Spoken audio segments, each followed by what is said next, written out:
안녕하세요. 고도원 드림 5분 명상 시간입니다.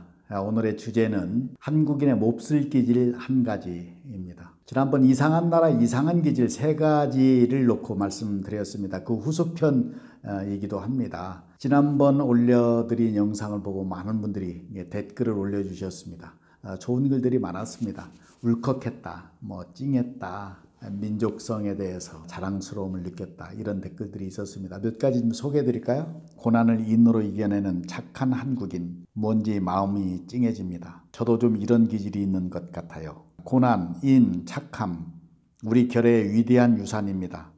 고 선생님 고맙습니다. 우리 결의의 정신적 유산을 다시 한번 깨우쳐 주셔서 감사합니다. 물질의 세계를 넘어선 글로벌 연대, 주변 상황이 쉽지만은 않겠지만 그럼에도 불구하고 가야 할 방향이겠지요. 바라고 응원합니다. 가슴이 뭉클합니다.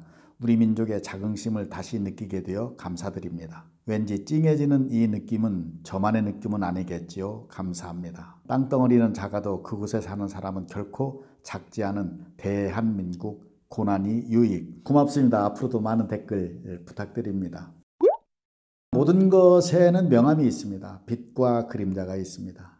장점이 있으면 그에 못지않은 단점이 있습니다. 지난번 이야기도 함석헌 선생의 뜻으로 본 한국 역사에서 생각을 빌려온 것이었습니다. 우리 민족이 우리의 국민성이 위기 때마다 극복하는 저력 세 가지를 고난, 인, 착함, 이것으로 풀었죠. 그렇지만 이런 세 가지 속성 때문에 손해도 보고 고난도 불러오지만은 또 그 속성, 그 민족성 때문에, 그 자질 때문에 그것을 극복하는, 슬그럽게 빠르게 극복하는 역설이 우리 안에 존재한다는 말씀을 드렸습니다. 그러나 동시에 단점도 있다, 어두운 그림자도 있다. 함석헌 선생이 말하는 우리 민족성에 참으로 아픈, 나쁜, 몹쓸 자질이 하나 있습니다. 물론 하나뿐인 것은 아닙니다. 여러 가지가 있을 수 있습니다. 그 중에 딱 하나만을 얘기해도 통하리라고 봅니다. 그 하나 속에 모든 것이 담겨 있습니다. 몹쓸 자질, 딱 한 가지, 그것은 사람을 키우지 않는 것입니다.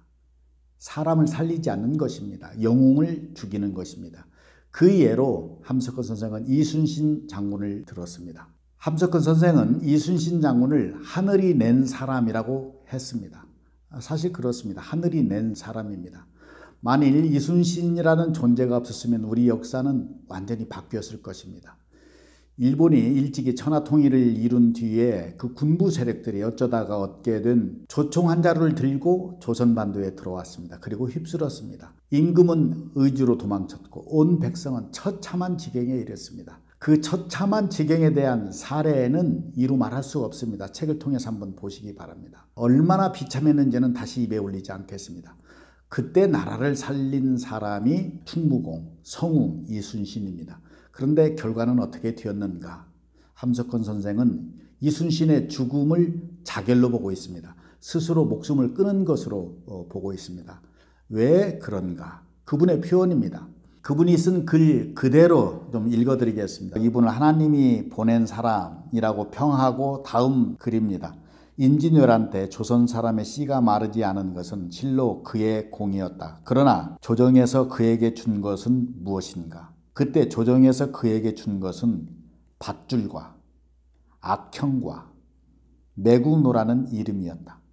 그가 살아 돌아왔다면 모르기는 하거니와 유배나 사형이 기다리고 있었을 것이다. 그래서 그는 마지막 사명의 싸움을 다 마치고 스스로 죽음을 선택했다. 최고 사령관이 방탄복도 입지 않고 자신의 두 자루에 큰 칼을 차고 마지막 전투에 임하고 죽음을 맞은 것입니다. 두 번째로 예를 든 사람이 임경업입니다. 임경업, 병자호란 때의 영웅이었습니다.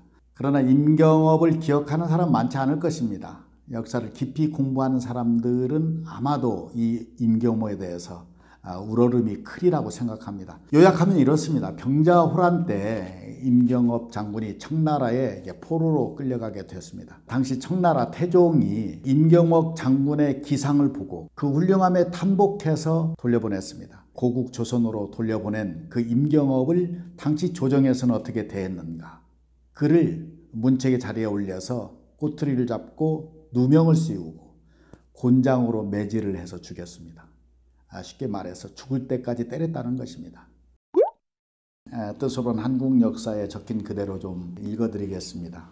청에서 오래 곤욕을 당하다가 종래 꺾이지 않는 그 높은 의와 불타는 충성이 도리어 대적의 마음을 감복시켜 본국으로 보냄을 받게 되었다.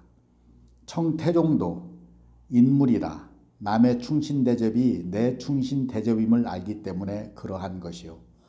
또는 죽여서 이가 될 것이 없는 한 사람을 놔주어 한나라 국민의 뜻을 차지하는 큰 정책에서 그랬을 것이다.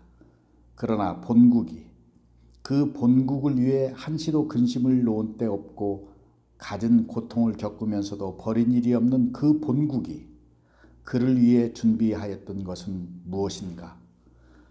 의주로 건너서니 백성들은 남녀노소 할 것 없이 다 나와 우리 사또님 오신다, 우리 장군님 오신다고 에워싸며 눈물을 뿌리지 않으니 없고 고을마다 지나가는 동안에 마중이 끊이지 않고 칭찬이 자자했는데 서울에 온즉 모함과 악평이 기다리고 있었다.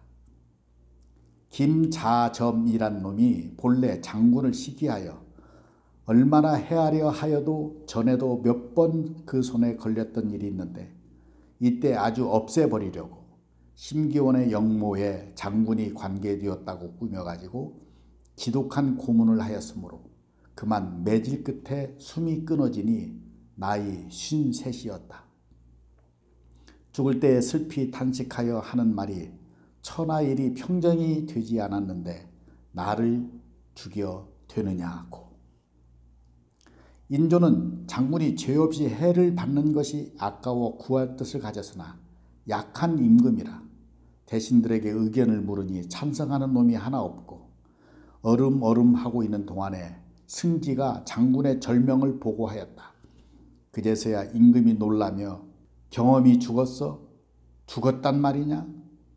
그 무지함을 말하려는데 정말 죽었단 말이냐? 그렇게 정하고 튼튼하던 사람인데 어찌 그리 빨리 죽었단 말이냐? 담대하고 쓸만하고 공로도 많았는데 아깝구나. 남의 말에 걸려 종래 죽고 만단 말이냐? 내가 너를 죽이자는 생각이 아니었는데 내가 질러 숨이 지고 말았으니 아깝구나. 아까워.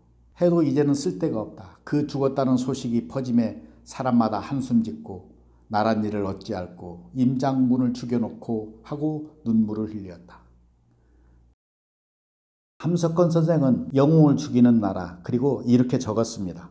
못생긴 놈들이 인물이 높은 빼어난 것이 보이면 저런 사람을 그냥 두었다가는 우리가 아무것도 못해 먹는다는 생각에 갖은 수단, 갖은 감개를 다해서 죽이고야 마는 것이 우리나라 지배계급의 버릇이다.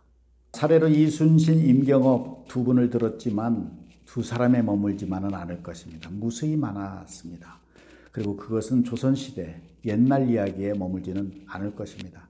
지금의 이야기일 수도 있습니다.